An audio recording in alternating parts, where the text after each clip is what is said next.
Hi, I'm Hannah from Japanesejoshi.com. I've received a lot of comments asking about the different Japanese writing systems. So today I'm going to tell you a bit about them and how they're used. The first thing you need to know is that there are 4 different writing systems used in Japanese: Kanji, hiragana, katakana, and romaji. Kanji. Kanji was the very first writing system used for Japanese. Before Kanji, the Japanese didn't have a way of writing anything. The language was only spoken. So when they came into contact with the Chinese, they were intrigued by their Hanzi, or Chinese characters, and borrowed them.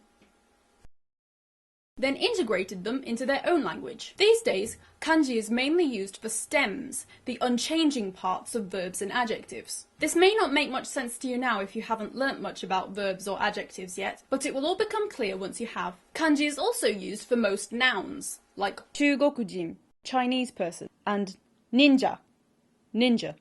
Kanji is also used for the occasional adverb, such as tabun, probably, or zenzen, not at all. Hiragana. Hiragana was originally created for women who weren't allowed to use kanji in the olden days. They took certain parts out of kanji based on their readings to create 48 different symbols, each of which represented one of the main 48 different sounding syllables which existed within Japanese. However, these days only 46 are used. The sounds we and we, which are also believed to have been pronounced as yi and ye, no longer exist in modern Japanese. We and ye both ended up being pronounced as e, which already existed, and we and ye both ended up being pronounced as e, which also already existed, meaning that these characters became unnecessary. This is why in English we called the Japanese currency yen, which was the original Japanese word for it, but the modern Japanese word for it is en. Nowadays, hiragana is mainly used for particles, wa, no, ka, and so on. It's also used for verb and adjective endings and their variations. Again, this may be confusing if you haven't learnt about verbs and adjectives yet,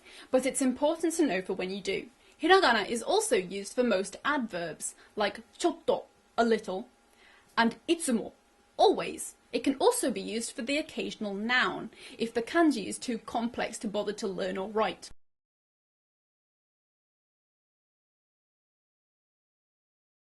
Even the word hiragana itself has kanji, but is typically just written in hiragana. Katakana. Katakana was created by Buddhist monks as a form of shorthand. Like hiragana, each symbol was derived from kanji and represents one of the remaining 46 main syllables in Japanese. Today, katakana is used to emphasize words, similarly to how italics are used in English. 超楽しいです!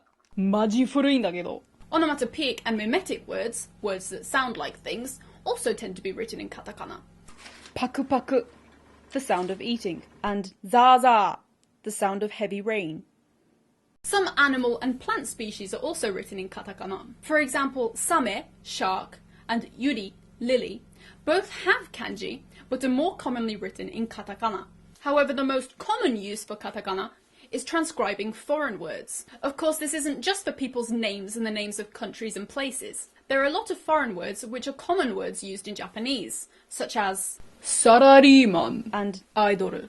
Though it is true that a lot of the foreign words in Japanese come from English, please bear in mind that they aren't all English. There are also plenty of words from other languages. French and German words in particular are commonly used. For example, the Japanese word for bread is pain, the same as in French, and part-time job is arubaito, taken from the German word arbeit, meaning work. Romaji, romaji, sometimes incorrectly transcribed as romanji or romanji, is the Roman alphabet used in most Western languages. Though rarely used in the Japanese language, Japanese people can still read it. It tends to be used for shop names and brand logos. Other than these uses, romaji is only really used for acronyms like CD, DVD, and PC. So there you have it. Those are the 4 writing systems in Japanese and their uses.